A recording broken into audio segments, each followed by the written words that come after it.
سامعین کرام، آپ سن رہے ہیں ایک دلچسپ اردو جاسوسی کہانی جس کا نام ہے شکنجہ۔ یہ اس سلسلے کی قسط نمبر 2 ہے۔ مجھے امید ہے آپ کو میری یہ کاوش پسند آ رہی ہوگی۔ آپ نے اگر ابھی تک میرا چینل کہانی گھر سبسکرائب نہیں کیا تو ابھی میرے چینل کو سبسکرائب کر کے بیل نوٹیفیکیشن آن کر لیجئے تاکہ آنے والی ہر نئی کہانی کی اطلاع بر وقت آپ تک پہنچ سکے۔ ہوٹل میں کھانے کے دوران انور کو ورما ملک نے اس بات کا یقین دلا دیا تھا کہ وہ کوئی معمولی آدمی نہیں ہے۔ شام تک وقت انہوں نے اکٹھے گزارا، جس کے بعد وہ اسے واپس چھوڑ آیا۔ یہ اس کی اور ملک کی پہلی بھرپور ملاقات تھی۔ اگلی ملاقات میں ملک نے اس کے نہ کرنے کے باوجود اسے ایک شاندار تحفہ دے دیا۔ اپنے ایک دوست کی مل ہے، کچھ حصہ میرا بھی ہے اس میں، بس سلیپنگ پارٹنر ہوں۔ وہ لوگ کوئی نیا پروڈکٹ بنائیں تو مجھے یاد کر لیتے ہیں۔ یہ 3-4 پیکٹ آئے تھے، میں نے کہا ایک اپنے انور بھائی کے لیے ہی صحیح۔ انور اور ملک کی ملاقاتوں کا سلسلہ 2 ماہ سے جاری تھا۔ اس دوران اس نے کریت کر اس کے خیالات، جذبات اور نظریات کا بخوبی اندازہ لگا لیا تھا۔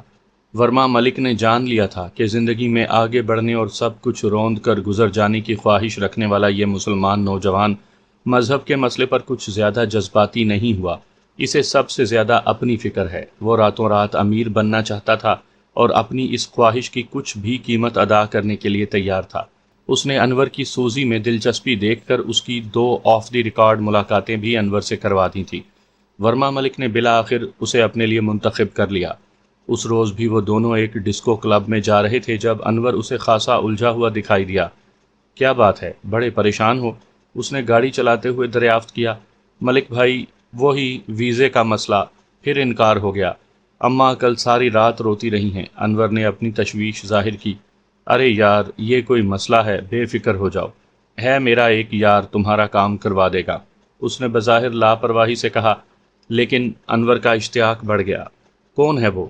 اس نے بے چینی سے دریافت کیا۔ دیکھو انور بھائی، میرے دوست زندگی کے مختلف شعبوں میں موجود ہیں۔ مسٹر سنگھ بھی ان میں سے ایک ہے۔ انٹیلیجنس آفیسر ہے، لیکن کوئی ایسا کام نہیں جو وہ نہ کر سکے۔ سچی بات تو یہ ہے کہ آج سے 3-4 سال پہلے میں بھی دوسرے نوجوانوں کی طرح ایم اے کرنے کے بعد دہلی کی سڑکوں پر جوتیاں چٹکھاتا پھرتا تھا۔ کوئی منہ لگانے کو تیار نہیں تھا کہ خوش قسمتی سے میں مسٹر سنگھ سے ٹکرا گیا۔ میں نے اس کے لیے کچھ کام کیے ہیں۔ دیکھو انور بھائی، اس دنیا کا سیدھا اصول ہے، اس ہاتھ دھو اور اس ہاتھ لو۔ مفت میں کوئی کسی کے کام نہیں کرتا۔ میں نے مسٹر سنگھ کے لیے کام کیا اور آج میں جس مقام پر کھڑا ہوں، یہ کہنا غلط نہیں ہوگا کہ پہلے مجھ تک پہنچانے میں مرکزی کردار مسٹر سنگھ ہی نے ادا کیا ہے۔ میری بات مانو تو تم بھی ان لوگوں سے دوستی کر لو۔ میری ضمانت اور مثال موجود ہے۔ 1 سال تک چپ چاپ ان کے کہنے پر عمل کرتے رہو، صرف 1 سال، اور اس کے بعد، اس نے انور کی آنکھوں میں جھانکتے ہوئے کہا، اس کے بعد تم بھی کسی شاندار گاڑی پر سفر کر رہے ہوگے اور دہلی کی کسی ماڈرن آبادی میں تمہارا گھر ہوگا۔ زندگی کی ساری خوشیاں ایک ایک کر کے تمہارے دامن میں سمٹ آئیں گی۔ انور بھائی، قسمت انسان کو کبھی کبھی چانس دیا کرتی ہے۔ اگر خوش قسمتی سے تمہیں یہ موقع ملے تو اسے ہاتھ سے نہ جانے دینا۔ اس نے اپنی بات مکمل کی۔ میں تیار ہوں ملک بھائی، میں تیار ہوں۔ میں ایک اچھی اور پر آسائش زندگی کے لیے کچھ بھی کرنے کو تیار ہوں، انور نے بے ساختہ کہا۔ وہ ورما ملک کی توقع سے بڑھ کر بے وقوف ثابت ہوا تھا۔ ٹھیک ہے، کل ہی ملتے ہیں مسٹر سنگھ سے، ورما ملک نے گاڑی کے ایکسیلیٹر پر پاؤں کا دباؤ بڑھاتے ہوئے کہا۔ اور اگلے روز شام کو اس نے مسٹر سنگھ کو اس سے ٹکرا دیا۔ تینوں ایک کافی شاپ میں ملے تھے۔ مسٹر سنگھ تو ورما ملک سے بھی زیادہ کوآپریٹو ثابت ہوا۔ اس نے انور کو بتایا کہ اگر وہ ان کے چھوٹے موٹے کام بھی کرنے پر تیار ہو تو نہ صرف یہ کہ اس کے سارے خاندان کے لیے ویزوں کا بندوبست کروا دیا جائے گا، بلکہ اسے عیش و آرام کے بھی تمام مواقع میسر ہوں گے، اور ادھر بھارت میں اس کی طرف کسی کو آنکھ اٹھا کر دیکھنے کی جرات بھی نہیں ہوگی۔ انور نے بغیر سوچے سمجھے ہاں کر دی۔ مسٹر سنگھ نے دم رخصت اس کو ایک بند لفافہ تھما دیا۔ یہ کیا؟ اس نے حیرانگی سے دریافت کیا۔ تمہاری تنخواہ، مسٹر سنگھ نے مسکراتے ہوئے کہا۔ لیکن سر، ابھی تو، جب تمہاری طرف سے ہاں ہو گئی تو نوکری شروع۔ ہم تو یاروں کے یار ہیں، تمہیں ملک صاحب نے ملوایا ہے اور ان کے ہر حکم کو ماننا ہمارا تو دھرم ہے۔ بس اب تم تیاری کر لو، اور ہاں، کچھ روز تمہیں میرے ساتھ ہمارے تربیتی مرکز پر جانا ہوگا۔ مسٹر سنگھ نے اس کی بات کاٹ کر کہا۔ سنگھ صاحب، جب انور میاں نے تنخواہ وصول پا لی، پھر اب نہ والی بات تو نہیں رہی نا؟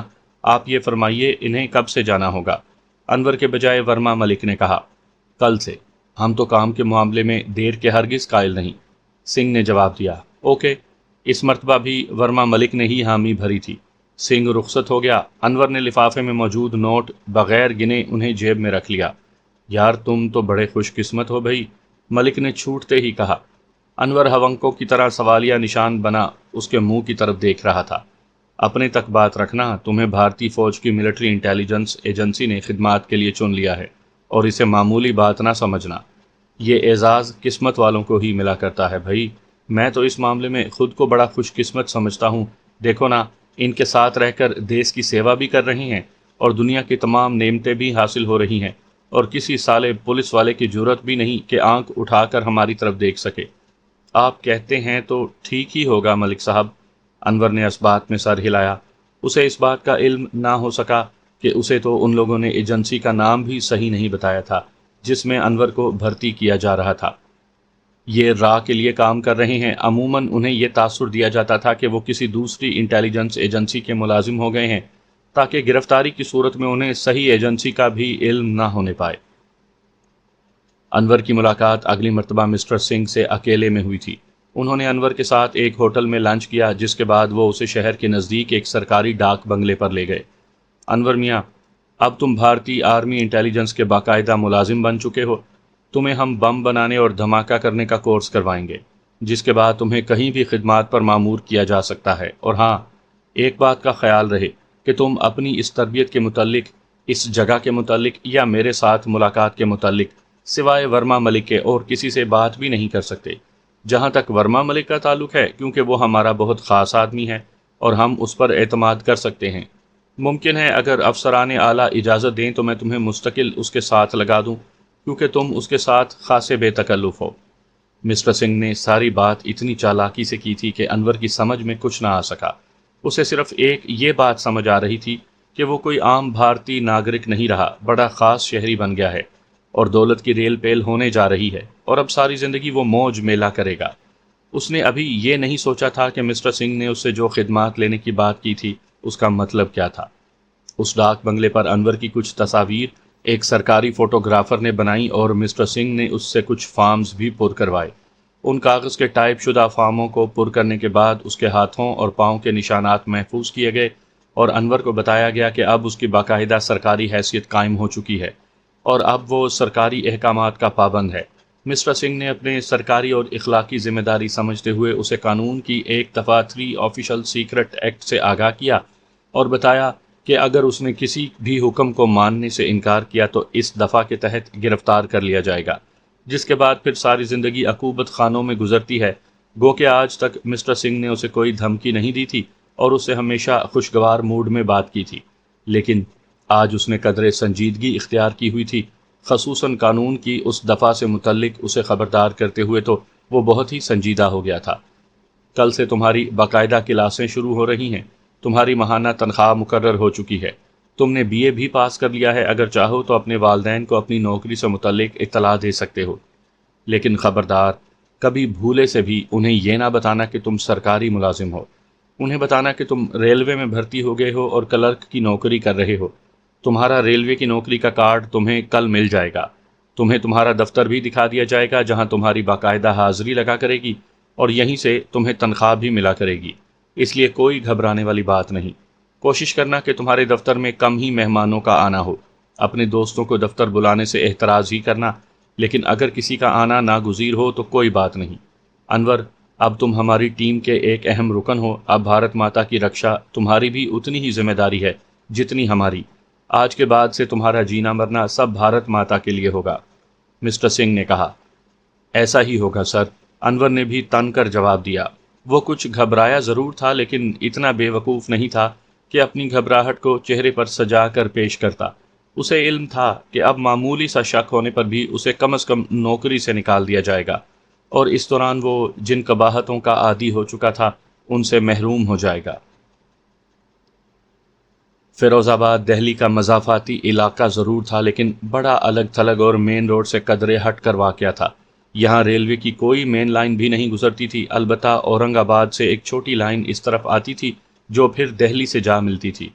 فیروز آباد کی آبادی میں مسلمان کبھی اکثریت میں ضرور تھے لیکن اب تو وہ اقلیت بھی نہیں رہے تھے۔ قیام پاکستان کے بعد یہاں ہونے والے خونی فسادات نے مسلمانوں کو گھر بار چھوڑنے پر مجبور کر دیا تھا۔ جو چند گھرانے بچ رہے تھے انہیں 20 سال پہلے یہاں سے تب رخصت ہونا پڑا جب ایک روز فوجیوں نے ان کے گاؤں کو گھیر لیا۔ انہیں بتایا گیا کہ اس علاقے میں فوجی چھاؤنی قائم ہو رہی ہے اور ان لوگوں کو اپنے گھر بار چھوڑنے ہوں گے اور اس کے بدلے انہیں دہلی میں مکانات رہنے کو ملیں گے۔ بیچارے مسلمان یہاں پہلے ہی افلاس زدہ تھے۔ دہلی میں گھر ملنے کی خبر ان کے لیے کسی بھی طرح خوشخبری سے کم نہیں تھی۔ انہوں نے اس پر بھی خدا کا شکر ادا کیا اور اپنا اسباب باندھنے لگے۔ اس بات کا علم تو انہیں دہلی جانے پر ہوا کہ ان کے ساتھ کتنا بڑا دھوکہ ہوا ہے، اور ان کی خاندانی حویلیوں کے مقابلے میں انہیں 2 کمروں کے کوارٹر الاٹ کیے گئے ہیں۔ اس کے ساتھ ہی انہیں سختی سے وارننگ دی گئی تھی کہ اگر کسی نے اس پر احتجاج کیا یا لیڈر بننے کی کوشش کی تو اس کا انجام اچھا نہیں ہوگا۔ مسلمانوں کو علم تھا کہ ان کی حیثیت اس ملک میں شودروں سے زیادہ کچھ نہیں، اور واقعی احتجاج کرنے پر انہیں جان کے لالے پڑ سکتے تھے، سو انہوں نے خاموشی اختیار کر لی۔ فوج والوں نے یہاں قریباً 2 کلومیٹر کے ایریا کے گرد گرد لوہے کی نوکیلی تاروں سے بڑی بڑی دیواریں کھڑی کر دی تھی، جن کے بعد پھر یکے بعد دیگرے 3 اور دیواریں بنائی گئیں جن میں درخت لگا کر انہیں مکمل کیموفلاج کر دیا گیا۔ اس کے بعد یہاں بلڈنگیں تعمیر ہونے لگیں۔ ان بلڈنگوں میں کون رہتا ہے، یہاں کیا ہوتا ہے، اس دفتر کا کیا نام ہے، گزشتہ 20 سال سے کسی کو ان سوالات کے جوابات نہیں مل سکے تھے۔ فیروز آباد کے مکینوں کو صرف اس بات کا علم تھا کہ یہاں ملٹری والوں نے ڈیرے لگائے ہوئے ہیں۔ شاید کوئی چھوٹی سی چھاؤنی تھی جس میں آرمی کے ٹرکوں کی آمد و رفت لگی رہتی تھی، لیکن ان بیچارے دیہاتیوں کو کبھی اس بات کا علم نہ ہو سکا کہ جسے وہ فوج کا معمولی سا پڑاؤ سمجھتے ہیں، وہ دراصل بھارت کی سپریم انٹیلیجنس ایجنسی را کا دہشت گردی کیمپ ہے۔ اس کیمپ میں را اپنے ایجنٹوں کو، جن میں زیادہ تر ہمسایہ ممالک کے غداروں کی ہوتی تھی، تربیت دیا کرتی تھی۔ یہاں انہیں بم بنانا، اسے استعمال کرنا، دہشت گردی کی دیگر کارروائیاں اور ان سے بہترین نتائج حاصل کرنے کی تربیت دی جا رہی تھی۔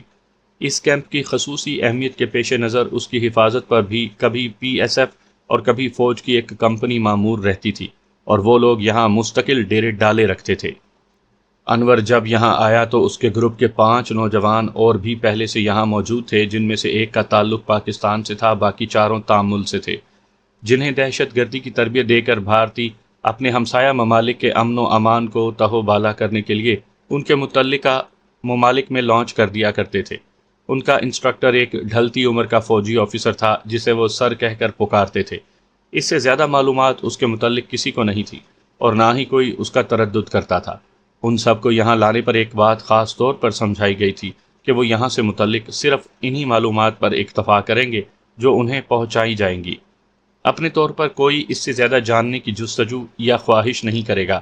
جو اسے بتایا گیا ہو، یہاں ایک دوسرے سے زیر تربیت لوگ اپنا صرف اتنا اور وہی تعارف کرواتے تھے جو انہیں بتایا گیا تھا۔ ان سب کے کور نام تھے، ان سب کی شناخت جعلی تھی، ان کی اصلیت کا علم سوائے را کے ایک چیف کے اور کسی کو نہیں تھا۔ یہاں غیر ملکی ایجنٹوں سے متعلق اتنی زیادہ رازداری کا اہتمام کیا جاتا تھا جس کا دنیا کی دوسری ایجنسیاں تصور بھی نہ رکھتی ہوں۔ ایک دوسرے کے ساتھ مدتوں کام کرنے کے بعد بھی یہ لوگ اپنے ساتھیوں کا اصلی نام یا پتہ نہیں جان سکتے تھے۔ اکثر کے تو ممالک کا نام بھی غلط بتایا جاتا تھا، اور ان میں سے ہر ایک کو بطور خاص یہ بات سمجھائی جاتی تھی کہ اگر وہ کسی بھی مرحلے پر یہ بات محسوس کریں کہ ان کے ساتھیوں میں سے کوئی ان کے متعلق جاننے کی کوشش کر رہا ہے، یا انہیں اس بات کا شک گزرے کہ ان کے ساتھی نے اپنے طور پر فراہم کردہ معلومات سے کچھ زیادہ جان لیا ہے یا جاننے کی کوشش کی ہے، تو اس کے متعلق اپنے انسٹرکٹر کو ضرور اعتماد میں لیں۔ اپنے ساتھی سے متعلق کسی ایسی بات کو چھپانا جرم تھا جس کی کم از کم سزا یہاں موت تھی، کیونکہ را کے نزدیک ایسا ایجنٹ جو اپنے کسی ساتھی کو بچانے کے لیے اس سے متعلق کوئی بات چھپاتا ہے، وہ اس کے جرم میں برابر کا شریک سمجھا جاتا ہے۔ یہاں آنے والے ہر ایجنٹ کو علیحدہ علیحدہ بریفنگ دے کر برین واشنگ کے بعد اسے سینٹر میں بھیجا جاتا تھا۔ انہیں بطور خاص سمجھایا جاتا تھا کہ وہ تلوار کی دھار پر چل رہی ہیں۔ اگر ان کی اصلیت کے متعلق کسی ساتھی کو بھی علم ہو گیا تو وہ خود مارے جائیں گے، کیونکہ ممکن ہے کہ ان سے متعلق معلوم ہونے والی کوئی بھی بات ان کے اپنے ملک کی سیکیورٹی ایجنسیوں کے علم میں نہ آ جائے۔ یہ لوگ ایک دوسرے سے متعلق بڑا محتاط رویہ اختیار کیے ہوئے تھے۔ را کے نفسیاتی ماہرین انہیں ایک دوسرے سے اس طرح خوفزدہ کر دیتے تھے کہ وہ دودھ کے جلے کی طرح پھر چھاچھ کو بھی پھونکے مارنے لگتے تھے۔ 5 روز تک وہ اکٹھے تربیت حاصل کرتے رہے۔ ان کے سر نے اس درمیان انہیں دھماکہ خیز بموں کی تیاری میں استعمال ہونے والے مواد کی تفصیلات، ان کی فراہمی کے طریقے اور ان کے استعمال کے زیادہ سے زیادہ مثبت نتائج حاصل کرنے سے متعلق بتایا تھا۔ اس درمیان ہر اگلے روز انہیں اپنے پہلے والے دن سے متعلق بتائی گئی معلومات دہرانے کے لیے کہا جاتا تھا، اور متعلقہ انسٹرکٹر اس تسلی کے بعد اگلا سبق پڑھاتا تھا کہ اس کے شاگردوں کو پچھلا سبق پورا ازبر ہے۔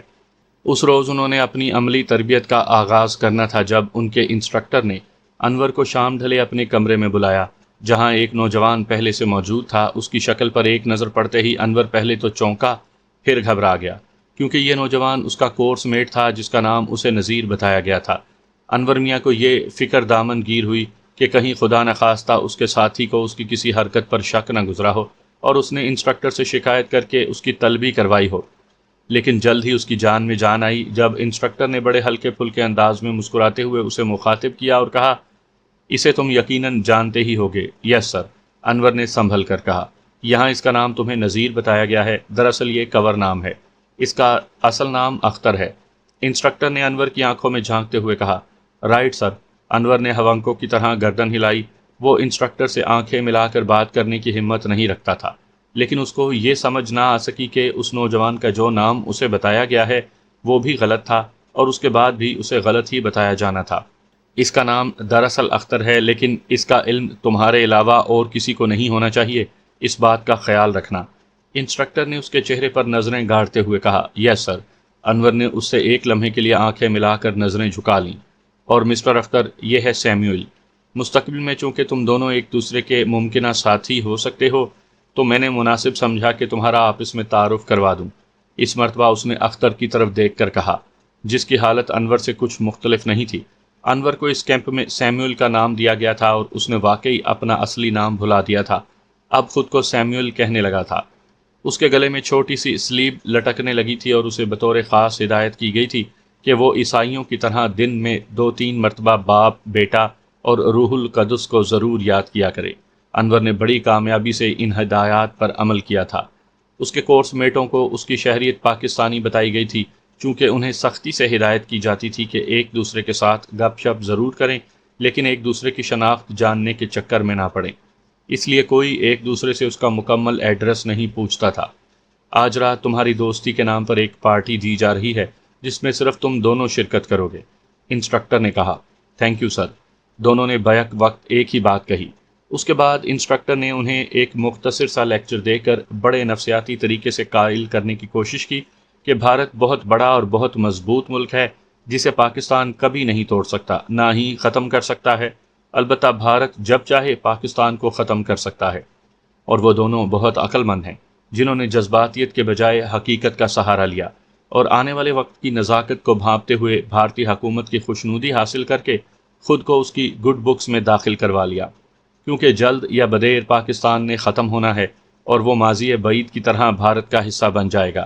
دونوں بظاہر بڑے جوش و خروش سے اس کی ہاں میں ہاں ملا رہے تھے، ان کے دلوں کا حال خدا ہی بہتر جانتا تھا۔ نصف گھنٹہ وہ دونوں کے دل و دماغ میں اپنی دانش میں بڑے مضبوط دلائل کے ساتھ اپنے نظریات کا زہر اتارتا رہا، جس کے بعد اس نے انہیں بھیج دیا اور رات کو پھر اس کمرے میں ملنے کے لیے کہا۔ اس روز شام کو ایک اور انسٹرکٹر انہیں باقاعدہ دھماکہ خیز مواد تیار کرنے کی تربیت کا آغاز کیا اور انہیں بڑی تفصیل کے ساتھ مختلف مقامات پر ان میں استعمال ہونے والے مواد کے حصول سے متعلق بھی آگاہی دی۔ لیکچر سے فارغ ہونے کے بعد دونوں اکٹھے ہی انسٹرکٹر کے کمرے میں پہنچے تھے۔ شام ڈھل چکی تھی اور اب رات کے سائے لمبے ہو رہے تھے۔ یہ وقت ان کے معمول کے ڈنر کا تھا، لیکن آج انہوں نے اپنے سر کے کہنے پر ڈنر بھی کسی اور جگہ کرنا تھا۔ آؤ بھئی جوانوں، تمہیں موج میلہ کروائیں، تم بھی کیا یاد کرو گے، اس نے اٹھتے ہوئے کہا اور دونوں کو اپنے ہمراہ لے کر اس عمارت کے دوسرے بلاک کی طرف چل دیا۔ انور اور اس کے ساتھی نے اس بلاک میں پہلی مرتبہ قدم رکھا تھا۔ انہیں سختی سے ہدایت کی گئی تھی کہ اپنے لیے مخصوص جگہ سے باہر وہ قدم بھی نہیں رکھ سکتے تھے۔ ان کی حیثیت یہاں آنے کے بعد عملاً قیدیوں جیسی ہو کر رہ گئی تھی۔ آج وہ دونوں پہلی مرتبہ اس طرف آئے تھے۔ دوسرے بلاک کے مین گیٹ پر کھڑے ہوئے پہرے داروں نے انسٹرکٹر کی شکل پر نظر پڑتے ہی دروازہ کھول کر ان کا استقبال کیا، اور تھوڑی دیر کے بعد دونوں انسٹرکٹر کی میت میں اس بلاک میں بنی عمارتوں میں سے ایک کے پہلے فلور پر موجود تھے۔ یہ مکمل فلور کسی 5 اسٹار ہوٹل کا منظر پیش کر رہا تھا۔ فلور میں داخل ہونے پر دروازہ کھلتے ہی ان کی نظر ایک خوبصورت اور نیم برہنہ لڑکی پر پڑی تھی، جس نے انہیں بڑے درباری انداز میں جھک کر جے ہند کہا، اور اب تینوں اس کی میت میں ایک کمرے کی طرف جا رہے تھے۔ ڈنر کا کیا بندوبست ہے بھائی؟ چلتے چلتے انسٹرکٹر نے اس سے دریافت کیا تھا۔ سب کچھ تیار ہے جناب، صرف آپ کا انتظار تھا، اس نے بڑی شائستہ اور مہذب انگریزی میں جواب دیا۔ ٹھیک ہے، دیکھ لیتے ہیں۔ انسٹرکٹر نے یہ کہتے ہوئے اس کی کمر پر بڑے بیہودہ انداز میں ہاتھ رکھا تو لڑکی اس کے بازوؤں ہی میں جھول گئی۔ اب وہ کمرہ بھی آ گیا تھا۔ کمرے کا دروازہ مخصوص دستک پر کھلتے ہی انور کو یوں لگا جیسے وہ غلطی سے کسی انگریزی فلم کے سیٹ پر آ گئے ہوں۔ وہاں پہلے سے موجود 2 خوبصورت اور نیم برہنہ لڑکیوں نے ان کے آگے بڑھ کر ایسے فراخ دلی سے استقبال کیا جیسے پہلے سے آپس میں بہت بے تکلف ہوں۔ I am Shamli, I am نیتا، دونوں نے باری باری جھکتے ہوئے اپنا تعارف کروایا اور ان کی خیریت معلوم کرنے کے بعد ان کے لیے ڈرنکس بنانے لگیں۔ جس درمیان وہ دونوں اپنے مہمانوں کے لیے شراب کے جام تیار کر رہی تھی، ان کا انسٹرکٹر تیسری لڑکی کے ساتھ بیہودہ حرکات میں مشغول ہو گیا تھا۔ انور کو علم نہیں تھا کہ یہ سب ان کے تربیتی کورس کا حصہ ہے۔ یہ تینوں کوئی عام قسم کی فحاشائیں نہیں تھیں، تینوں راہ کے خصوصی اسکواڈ سے تعلق رکھتی تھی۔ انہیں خصوصی تربیت دے کر بطور خاص اپنے غیر ملکی مہمانوں کا دل بہلانے کی ذمہ داریاں سونپی جاتی تھی، اور اس فن میں وہ ایسی مہارت رکھتی تھی کہ ایک مرتبہ جو ان کی دسترس میں آیا پھر کبھی ان کے جسمانی چنگل سے نجات حاصل نہ کر سکا۔ ایک مرتبہ ان میں سے کسی کے ساتھ بھی چند گھنٹے گزارنے والے اکثر غیر ملکی ایجنٹ پھر ان کی مزید چند گھنٹوں کی صحبت کے لیے ماہی بے آب کی طرح تڑپا کرتے تھے، اور ان کے حصول کے لیے مادر وطن کے ساتھ راہ کے اشارے پر کچھ بھی کر گزرنے کو تیار تھے۔ موہ اور مایا کے جال میں ایک مرتبہ پھنس کر پھر کوئی مچھلی ان کی دسترس سے نکل نہیں پاتی تھی۔ انور کو اپنے ساتھی کے متعلق تو زیادہ معلومات نہیں تھیں، لیکن اس نے اپنی زندگی میں ایسی عیاشی کا صرف خواب ہی دیکھا تھا۔ بھارتی معاشرے کا ایک آزاد خیال اور بے راہ رو نوجوان ہونے کے سبب وہ کبھی کبھی کسی کلب میں بیئر یا وسکی کے ایک آدھ پیگ کا داؤ لگا لیا کرتا تھا، لیکن آج جس قیمتی شراب اور شباب سے اس کی تواضع ہو رہی تھی، اس کے بعد سے تو اس نے خود کو راجہ اندر ہی سمجھنا شروع کر دیا تھا۔ انسٹرکٹر تھوڑی دیر ان کے ساتھ رہا، جس کے بعد تینوں اپنی اپنی فحاشاؤں کے ساتھ الگ الگ کمرے کو پدھار گئے۔ ساری رات انور اور اس کا ساتھی شیطان کے چیلے بنے ان چنڈالوں کی خوراک بنے رہے۔ الل صبح وہ انہیں کمروں میں سوتے چھوڑ کر نکل گئیں۔ دونوں کے کمروں کے روشن دانوں سے دھوپ اندر آنے لگی تھی جب انہیں بیدار کیا گیا۔ ان کے کپڑے بڑے سلیقے سے پہلے سے غسل خانوں میں سجے ہوئے تھے، اور دونوں کو اب جلدی تیار ہو کر ناشتے کے لیے آنے کا حکم ملا تھا۔ انور میاں کے دل و دماغ پر ایک مستقل خماری سوار تھی۔ یہی حالت اس کے دوسرے ساتھی کی بھی ہو رہی تھی۔ دونوں ایک دوسرے سے بہت کچھ کہنا اور سننا چاہتے تھے، لیکن دونوں ڈسپلن کے ہاتھوں مجبور تھے۔ لیکن یہ کوئی ایسی مجبوری نہیں تھی جس میں ان کی مرضی نہ شامل رہی ہو۔ وہ سب اس میں اپنی بھلائی تسلیم کرتے تھے۔ چھٹی کے بعد پھر معمول کی زندگی شروع ہو گئی۔ ان سب سے دھماکہ خیز مواد تیار کروا کر ان کے انسٹرکٹر نے باقاعدہ دھماکے کروا کر دیکھے، جس کے بعد انہیں دشمن ملک خصوصاً پاکستان کی انٹیلیجنس ایجنسیوں کے طریقہ کار پر سبق دیے گئے، اور انہیں بطور خاص بتایا گیا کہ وہ ان کی عقابی نظروں سے کس طرح بچ کر کام کر سکتے ہیں، اپنا کام مکمل کرنے کے بعد کس طرح فرار ہو سکتے ہیں، اور پاکستان کے مختلف شہروں سے متعلق معلومات بہم پہنچائی گئی تھیں۔ 1 ماہ کے اس کورس کے خاتمے پر وہ جدا ہو گئے۔ اس تربیت کے دوران بمشکل 2 مرتبہ ورما ملک انور سے ملاقات کے لیے آیا تھا۔ اس نے انور سے کہا تھا کہ اس کیمپ میں 1 مرتبہ کسی کے آنے کے بعد اس کا رابطہ باہر کی دنیا سے تب ہی بحال ہو سکتا ہے جب وہ دوبارہ یہاں سے باہر نکلیں۔ یہ ان کی مہربانی تھی کہ انہوں نے ورما ملک کو 2 مرتبہ بھی ملنے دیا تھا۔ یہاں سے فراغت کے بعد ان سب کو 1 ہفتہ تک بھارت کے مختلف خوبصورت مقامات کی سیر کروائی گئی۔ ان کے ہمراہ راہ کی لڑکیاں بھی تھیں۔ ان لڑکیوں نے چند روز کی عیاشی ہی میں ان کے 14 طبق روشن کر دیے تھے، اور انہیں تب چھوڑا جب انہیں خود یقین ہو گیا کہ یہ پنچھی اب کبھی ان کے پنجرے سے نکلنے کی تمنا نہیں کریں گے، اور اب ان کے ایک اشارے ابرو پر ان کے لیے جان کی بازی لگانے سے بھی گریز نہیں کریں گے۔ انور میاں کو اب فرصت تھی، لیکن وہ اپنے گھر والوں کو دکھانے کے لیے روزانہ دفتر جاتا تھا، جہاں اکثر ورما ملک سے اس کی ملاقاتیں رہتی۔ اس دوران ورما ملک نے اسے پاکستان کے کچھ بڑے شہروں کے حساس مقامات سے آگاہی دینا شروع کی، اور بتانے لگا کہ اگر اسے فلاں جگہ پر بم نصب کرنا ہو تو کیسے کرے گا، اور وہاں سے بہترین نتائج کیسے حاصل کیے جا سکتے ہیں۔ انور کے گھر میں ان دنوں پاکستان سے اس کی خالہ کے خطوط مسلسل آ رہے تھے، اور وہ لوگ 2 مرتبہ ویزا حاصل کرنے میں ناکامی کے بعد سے اب خاموشی اختیار کر چکے تھے، جب اچانک اس روز ورما ملک نے اس کے آتش شوق کو بھڑکا دیا۔ تم ویزے وغیرہ کی بات کیا کرتے ہو؟ ہاں ملک صاحب، والدہ بہت پریشان رہتی تھی، انور سے رہا نہ گیا۔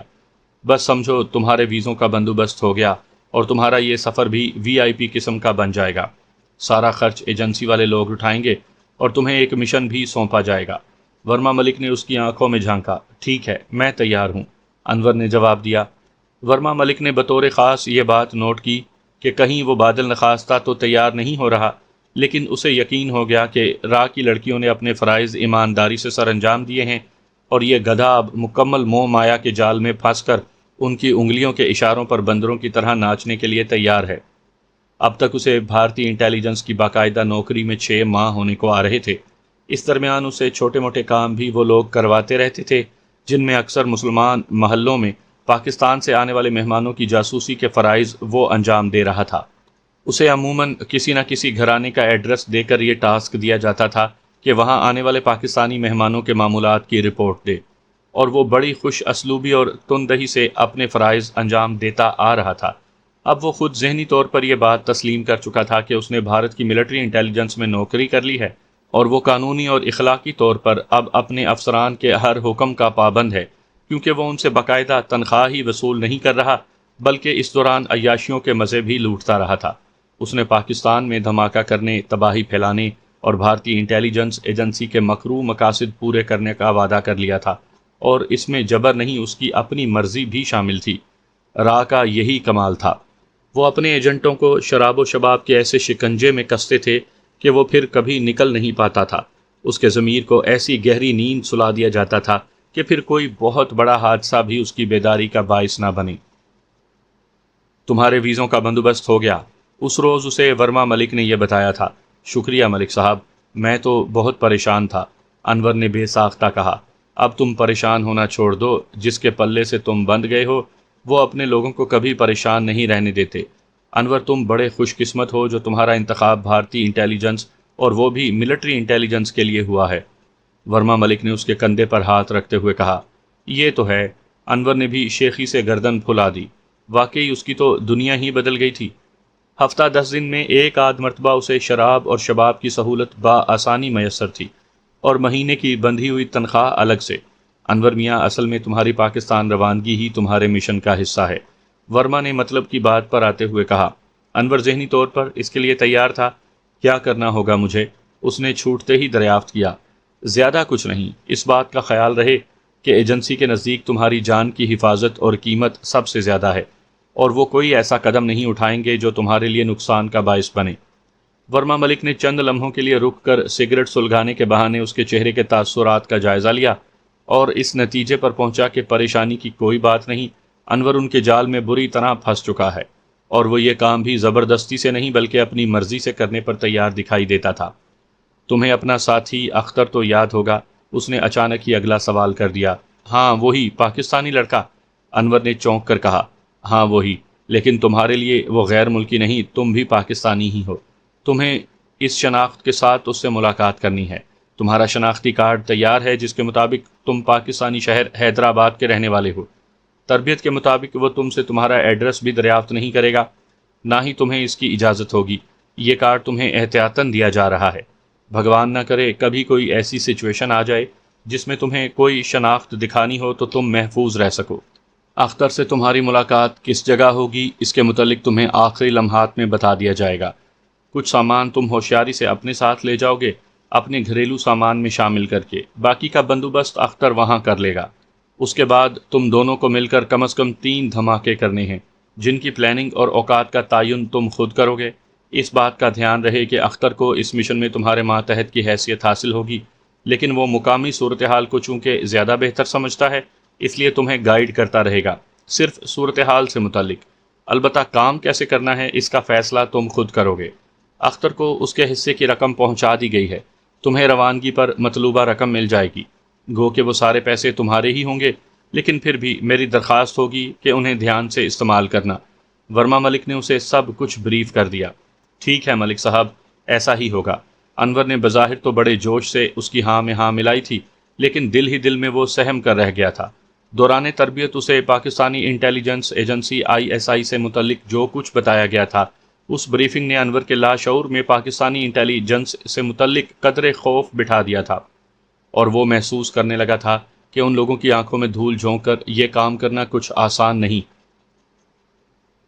ترلوک پوری کے الن میاں کی انور کی والدہ سے ملاقات، پاکستانی سفارت خانے کے باہر ملاقات، ان کے لیے ویزوں کا حصول اور ان سے رشوت کی رقم طلب کرنا سارا راہ کا تیار کردہ ڈرامہ تھا۔ شکلا کو اپنے ساتھیوں پر بھی برتری حاصل تھی کہ وہ اپنا ہوم ورک مکمل رکھتا تھا۔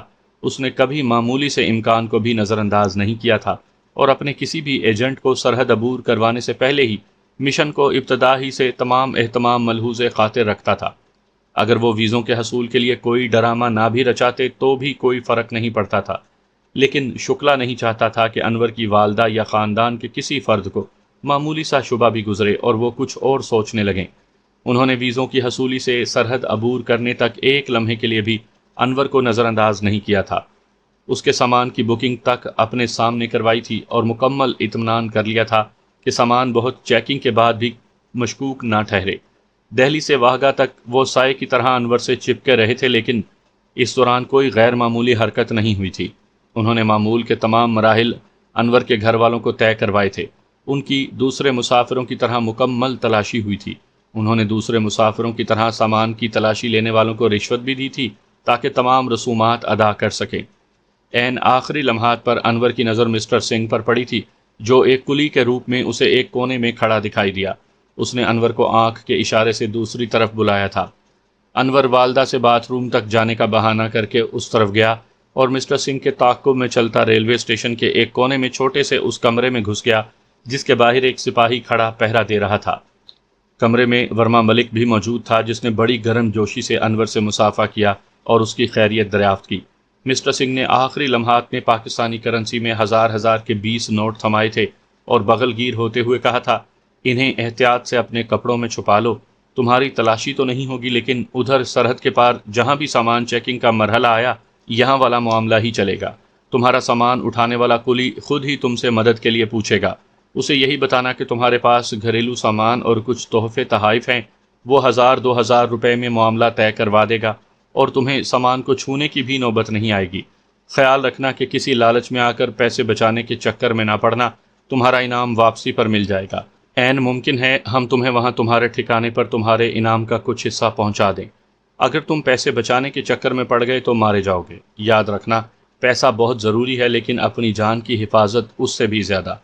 اس دیش میں تم رشوت سے ناقابل یقین کامیابی حاصل کر سکتے ہو، کیونکہ پیسہ ان کی بھی کمزوری بن چکا ہے۔ اس کے بعد انہوں نے ایک چھوٹی سی پرچی پر لکھا ایک ایڈریس اسے تھما دیا۔ یہ ہے وہ ایڈریس جہاں آج سے ٹھیک 5ویں روز 4 اور 5 بجے کے درمیان اختر تمہارے ساتھ ملے گا۔ اگر پہلے روز ملاقات ممکن نہ ہوئی تو دوسرے اور پھر تیسرے روز تک وہاں جاتے رہو گے۔ محفوظ ملاقات کا طریقہ تمہیں بتا دیا گیا ہے، اس پر عمل کرنا۔ یاد رکھنا، چند لمحوں کی غفلت بسا اوقات انسان کو لے ڈوبتی ہے، اور چند لمحوں کی ہوشیاری سے بسا اوقات وہ موت کے منہ سے بھی بچ نکلتا ہے۔ اس ایڈریس کو اچھی طرح ذہن نشین کر لو، جس کے بعد یہ پرچی راستے میں پھاڑ کر ضائع کر دینا۔ اگر 3 روز تک اختر سے ملاقات نہ ہو سکے تو تمہیں جو انٹرنیشنل فون نمبر دیا گیا ہے وہاں فون کر کے اطلاع کر دینا، انہی الفاظ میں جو تمہیں سمجھائے گئے ہیں، جس کے بعد متبادل بندوبست کر کے تمہیں مطلع کر دیا جائے گا۔ یہ بات کبھی نہ بھولنا کہ تم جہاں بھی رہو گے ہماری نظروں کے حصار میں رہو گے۔ وہاں تم اکیلے نہیں، تم جیسے درجنوں ہمارے ایجنٹ کام کر رہے ہیں۔ اور آخری بات یہ کہ اپنے دشمن کو کبھی کمزور سمجھنے کی غلطی نہ کرنا۔ Wish you good luck. اس نے انور کے کندھے پر ہاتھ رکھ کر گویا اسے روانگی کا سگنل دیا۔ جے ہند، دونوں نے کہا، اور وہ باہر آ گیا جہاں اس کی والدہ اور بہن اس کے منتظر تھے۔ اسے تو یہی امید تھی کہ اپنے پاس موجود رقم نصف ادا کرنے کے بعد ان کا سامان پاکستان میں کلیئر ہوگا، لیکن وہاں اس کے کزن اقبال نے پہلے ہی سے انتظامات کر رکھے تھے اور وہ لوگ ایک پائی ادا کیے بغیر بخیر و عافیت باہر آ گئے۔ گھر پہنچنے پر انور نے اپنا بیگ، جسے اس نے تالا لگا رکھا تھا، اپنے قبضے میں رکھا اور پھر باقی سامان سے الگ کر کے اس کمرے میں لے آیا جہاں اس کے لیے بستر لگائے گئے تھے۔ پہلے ہی مرحلے پر اتنی آسانی سے کلیئر ہو جانے کے احساس نے اسے بڑی طمانینت بخشی تھی۔ اور وہ خود کو بڑا ہلکا پھلکا محسوس کرنے لگا تھا۔ ریلوے اسٹیشن پر ٹرین کے رکنے کے بعد تو اسے ایسے لگا تھا جیسے وہ راہ گم کردہ مچھلی کی طرح کسی جال میں پھنس گیا ہو۔ اس کی تربیت یافتہ آنکھوں نے وہاں موجود درجنوں ایسے چہرے دیکھ لیے تھے جن کے متعلق اسے بتلایا گیا تھا کہ یہ کون ہو سکتے ہیں۔ بلا شبہ یہاں چپے چپے پر سیکیورٹی ایجنسیوں کا جال بچھا ہوا تھا، لیکن ان کی طرف تو کسی نے نظر اٹھا کر بھی نہیں دیکھا تھا، جبکہ اسے یہ بتایا گیا تھا کہ اسٹیشن سے گھر تک وہ کسی بھی مرحلے پر بار بار چیک ہو سکتا ہے، جبکہ یہاں وہ بڑے اطمینان سے گھر تک پہنچ گئے تھے۔ اسے یقین ہو چکا تھا کہ باقی تمام مراحل بھی اسی طرح آسانی سے طے ہو جائیں گے، اور وہ لمبی تان کر سو رہا۔ 2 روز کے بعد اسے اختر سے ملنے جانا تھا۔ یہ 2 روز اس نے گھومنے پھرنے اور علاقے کو سمجھنے میں گزارنے کا فیصلہ کیا تھا۔ اختر کا تعلق پاکستان کے ایک سرحدی علاقے سے تھا۔ اس کے باپ دادا اسمگلنگ کے دھندے سے وابستہ تھے۔ سرحدی گاؤں کا مکین ہونے کے ناطے اسے یوں تو بچپن ہی سے مجرمانہ ماحول دیکھنے کو ملا تھا، لیکن باپ دادا کے جرائم پیشہ ہونے کی وجہ سے وہ ضرورت سے زیادہ ہی اس دھندے میں ذہنی طور پر بھی ملوث ہو چکا تھا۔